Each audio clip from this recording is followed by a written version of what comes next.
In part 2 of this asset creation video on the intro to procedural surfacing in Designer, we'll start to focus on taking the basic shapes and masks we have created and start to adjust them to form our final texture. So continuing from our last video, we have the kind of basic features of the surface we're wanting to create already kind of figured out. So looking at our photo reference of the surface that we're trying to make, we have most of these details blocked out. But what we're going to start doing now is start to connect them up to our actual outputs so we can actually visually preview something here.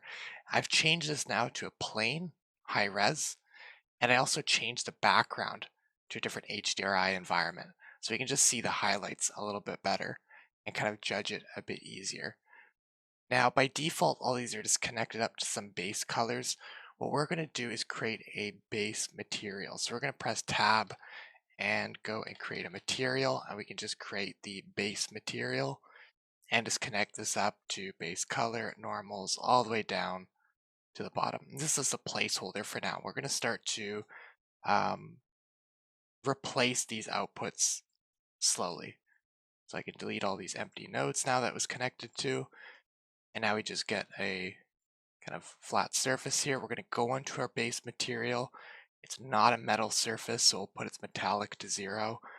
Roughness value, we'll just put like a placeholder value of like 200 in here, so it's fairly rough, which makes it more softer highlights, and that should be good. And now we'll take our current shapes that we've made and we'll connect them to normal and height. So first we'll connect it to height.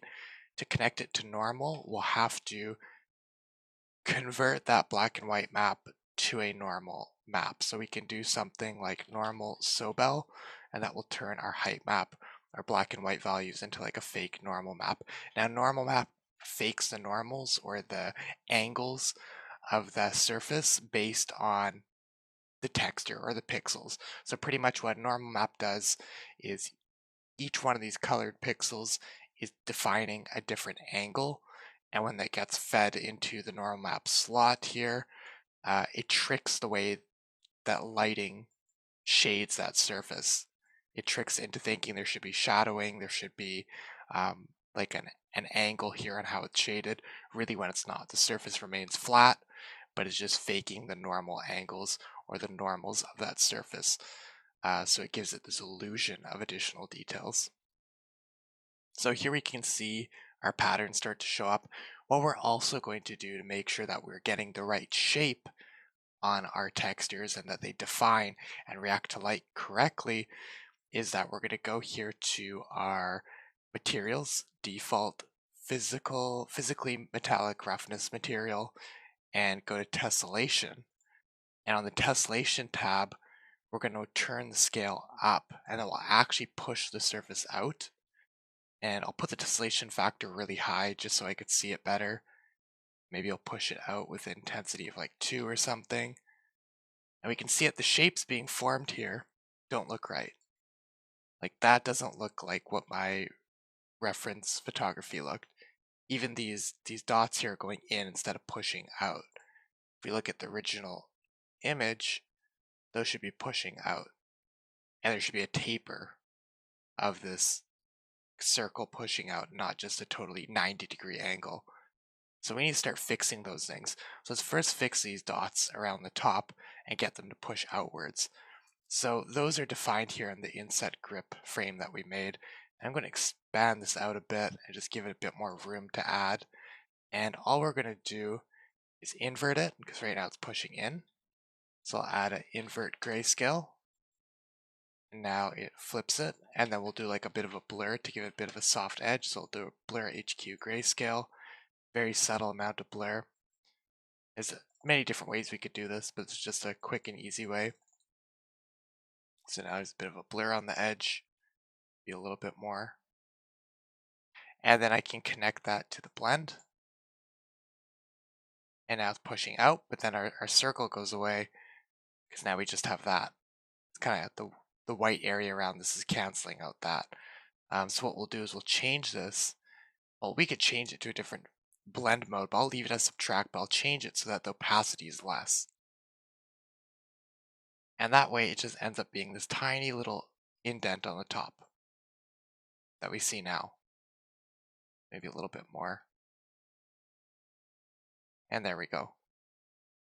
Now the circle is not the right shape. So circle right now is just a plain circle. What we want to do is make it a hemisphere, and that will give it some fall off. So I'll click on our circle shape and change it from a disc to a hemisphere, and that'll give it a nice fall off to the edge. And that fall off will translate to a change in height. So the bright values in the center are the highest height, and then as it tapers off to darker, it tapers down. As like a bit of a kind of curve, a fall off. Now I need this to be a little bit more flat in the middle. So what I can do is add a levels. So I can create a new node here. And the levels, I can adjust the midpoint, the dark point, and the bright point.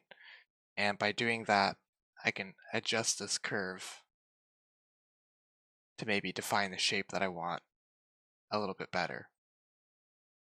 Now it's hard to view this maybe without some nicer shading on this surface, like some highlights, even though I think that looks pretty good.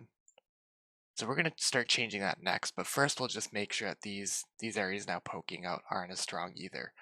So I'm just going to go to the shape. Easy way to do this, we can just add a blend it by nothing really. Put it in the foreground, not the background, and bring its opacity down. And there we go. And if we want them to have a bit of curvature to them, okay, instead of a disc, we could make it like a bell. Now they're tiny little dots. And then maybe if I wanted to, we could add like a levels. Just change the shape of it a little bit to be a bit stronger. So bring the high points down. And then maybe not make it as dark with the opacity. And maybe they're too small. I have to adjust this. But we can play around with that and totally change the shape of them. Get something that you think fits better. Maybe this is too small with the bell. Maybe I'll try the hemisphere again. I think that's a little bit better. So we start to get the actual shaping and the patterning of it to match our photos a bit more. Still, these feel like they're pushing out too much. I could bring them down a little bit more. That's maybe better. But it's hard to see without that nice kind of glossiness or highlights on here. So let's deal with that. So we want to change our roughness. Now, if we think about this, you could just plug this, what we've created so far, directly into roughness. But that's not going to work. Like, look what happens. It goes like super shiny and it's totally incorrect. We have to think about these values. So roughness is a scale of roughness where black is not rough, white is very rough. And if we look at our photo reference, we see that the ground is not as reflective or not as sharp of reflections as these little circles that protrude out. They have a much kind of more nicer polish, smoother surface, which means they have sharper reflections. So we need to start to adjust our map to kind of do that. So if we look at this, we can think as these circles should be brighter, or actually darker in this case, because we're basing roughness, not glossiness, so they should be darker, so they're less rough, and the ground should be brighter, so it's more rough. Whereas right now we have the invert. The ground is dark, so it's not rough at all, and the circles are bright, so they are rough. So what we'll do is start adjusting this. We'll invert our pattern, and then we can use a levels to make the ground. We don't want it super rough like it is right now. It's white now, so that's like total roughness. Bring it down a bit. So maybe we'll bring the white point down quite a bit like that. And then the circles now are like pretty dark. Maybe we'll make them a little bit brighter as well. Something like that. And if we put that to our roughness map now, that starts to react a little bit better. Maybe if we change our environment HDRI for the background here, maybe we'll change it to like airport, see how that looks. Now, one thing that's kind of weird is we don't really see that correct shading because our normal map's not that strong, so maybe we'll go to our normal Sobel and just put the intensity much higher. Maybe we'll put it at like 3.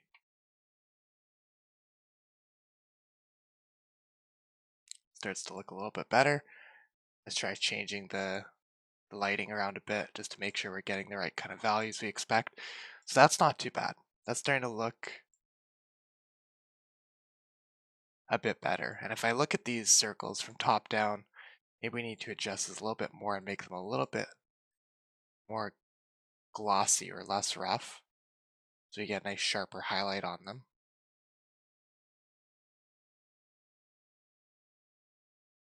Like that. Now we get a really nice highlight on them. And that starts to feel a little bit more like our photo reference, where they have this sharper highlight on them. So now we can start coloring this. So what we can do is take our tile sampler here and we can start branching it off and giving some coloring. Now, if we want a bit more detail in the coloring, we can do a little bit of a trick. We can branch this off to a node that has ambient occlusion, which gives us this kind of fake ambient occlusion. But what we'll do is we'll bring the radius down and bring the height depth up. And that'll just give us some nice variation on the ambient occlusion. Maybe it's a bit too much. I'll have to adjust it a bit. There we go. That's not too bad. And then we have to color it, so we can take that and do a gradient map that will remap the colors from black and white to whatever kind of ramp we want. So I'll go in here and just start eyeballing in some colors, maybe something like, I don't know what would be good. Something like that. And for this, you might want to like sample the actual image and see what you can get. But I think something like this should be okay. I can use that same color on this side, and then maybe in the center, I'll vary it up a bit, give it a little bit more yellow tones. And you'll probably have to play around with this. You could drag this little arrow and see how it affects the shading of how it remaps those colors. And then once I have something, I can plug that to my base color here, and now we have, okay, now we have a color on here, which is not too bad. Definitely needs some adjustments. Probably have to fine tune in these color selections a little bit better. But we're getting something that's starting to resemble what we want a little bit better. Now we're missing dirt. One of the biggest components of this is to have some grunge on it to break up the surface. So what we can do for that is use maybe an edge dirt node. So we can do edge dirt, and it needs a curvature and then a mask. If we want curvature, we can do a normals to curvature, or actually, the way we can do that is a curvature Sobel. We're using a normal Sobel, curvature Sobel will turn our normal into a fake curvature. It'll kind of get the curvature from those normals. And then we can plug that into our edge dirt, and it'll use that to generate some dirt around the edges. And then what we can do on top of that is we can grade that dirt with a gradient map or something, and then add it into a blend. So we can add a blend. Foreground is, well, background will be our color. The mask could be this edge dirt. That might be a better way to do it. But in this case, another thing I could do is just add a gradient map, and then that'll convert it from black and white to RGB, because if I try to put this in, it won't let me. But if I add a gradient map, then it will. And then what you can do, maybe I'll have to put these nodes further away, give myself a bit more space to work. What I can do now is take this blend, I can set it to something like subtract, with adding that dirt on top, maybe put the opacity down a bit, put that as my base color now. Now we have that dirt in there that adds some breakup. And you keep kind of doing these things, layering on more dirt, layering on scratches, layering on grunge, whatever you need to kind of start to get those details that you have in the photo. So, for example, maybe my coloring here definitely feels off. Feels like I'm going too orange, not yellow enough. So I'm going to readjust some of this coloring here and just constantly compare what you're building to your photo reference. And you can also block in a lot of this stuff and then go back and fine tune all the details. That's totally fine, which is kind of what we're doing now because I'm just trying to speed through this and go through the main key points. But that's kind of the workflow for it. Maybe you can add that grunge on a little bit stronger or less. It's really up to you to kind of dial it in. Now, if I want some bigger dirt, I'm going to add another blend. And this time what we can end up doing is maybe taking our color and doing a grayscale conversion and then a gradient map. That way we can remap it to make it all kind of more worn out colors, like a more kind of desaturated and kind of darker, dirtier value. So I'll change this a bit. Make it all kind of dampened out like that. Use that as the foreground, and then use opacity mask for our grunge, our bigger grunge. So maybe I can do something like a grunge map or something. I'll just choose a grunge map from here, throw that in for my opacity, and now we start getting this. Now that doesn't look really that great, but we can change the balance, and we can start to get very naturally these kind of same type of details. Maybe contrast will go really high with it. These similar kind of details that we maybe have in our photo reference, these grunge patches and stuff. So I can play around with it. I can go in here, change the brush pattern to kind of vary up the shape a bit. If I don't like certain areas, you can also go in here and just change a random seed to get a totally new kind of damage or tiling of the damage. That's maybe a bit better. And when you do add damage, one important thing is that it also affects your normal map, that it also affects your height map, that it also affects your roughness map. Because you think about dirt being added on top of here, that dirt is a different surface than the paint or the plastic or whatever else, like the rubber or whatever the surface is. So it needs to have a different roughness value. It has to dig into that surface. So it also has to affect the normal map if it's like chipped away from the surface, or if it's dirt added on top. Has to affect the normal map, has to affect the height map, because it's adding a layer or pulling away or ripping apart something that's been there. So what we can do is we can end up starting to work that stuff into our normal maps as well. So up to this point, our normal map doesn't have this bigger dirt on it, but we'll need it on there. So what we're going to start to do is I'll branch this out a bit, give us a little bit more working room here. And it's good to start framing this stuff and naming it so you know what you're doing. But I'm going to go here to my normal Sobel, and we're going to add this dirt on top. So what we're going to end up doing is to add the grunge, we're going to do a normal combine. So I'll create a new node, normal combine. And I will take that grunge map. I'll do something like a normal Sobel. I'll put that as normal 2. Normal 1 will be my original normal map. And now we can get that dirt on top. Let me plug this into normal map to see how it looks. Definitely feels a little bit better now. That's part of that. And we can go into this normal combine, change it to maybe detail oriented, high quality. So you can see how it's adding that grunge on top. If we want it to minus away, we could do a normal invert and then plug it in, and now it will cut away from the surface instead. And if that looks too sharp, like the edges don't really have much fall off, we could always add a blur. We could also drag up the intensity of it. Intensity will make it stronger.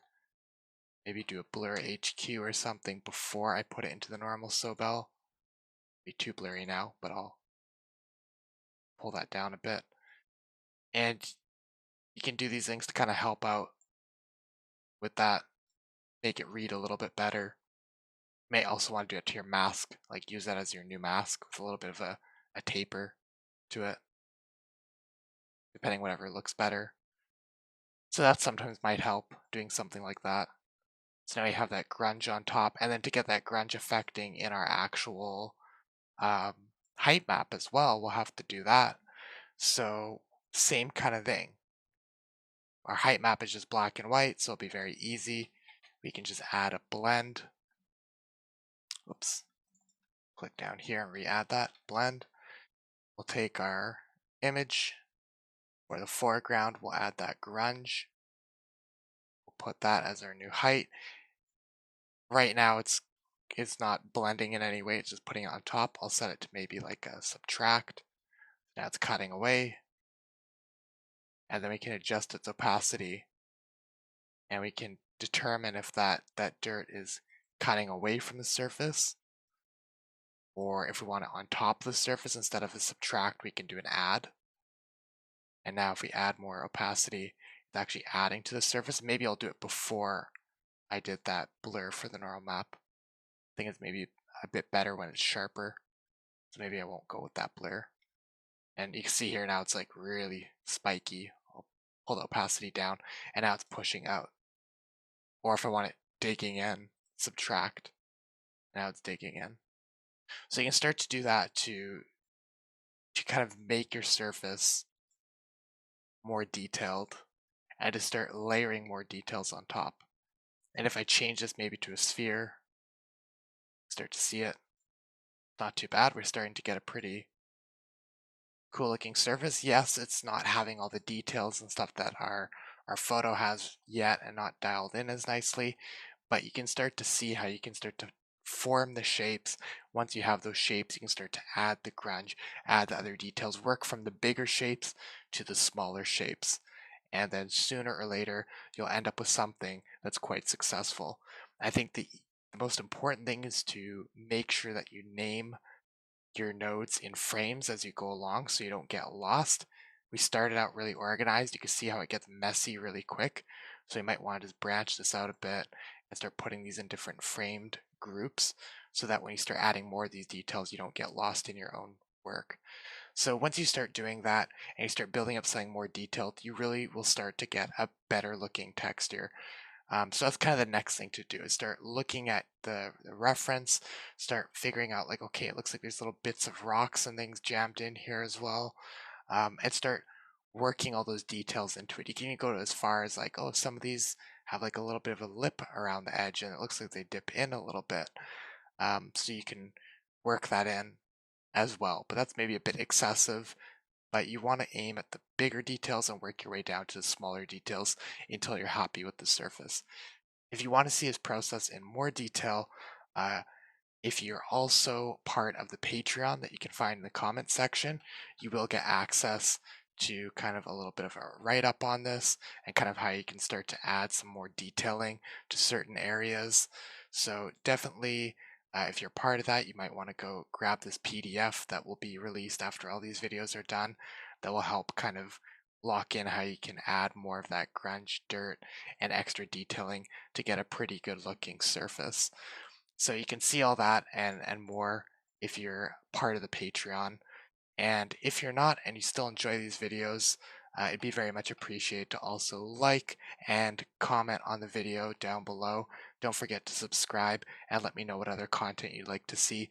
In the next video, we will take this texture that we'll export, go into Blender, and actually generate a 3D mesh out of our height map, which can be used to apply this texture in high quality situations, like if you're rendering it for film really close up, or if you were using something like Unreal 5 with nanite, some really heavy geometry that you wanted to render and have all these details really close up, you'd be able to do that. So that's the next thing we'll do.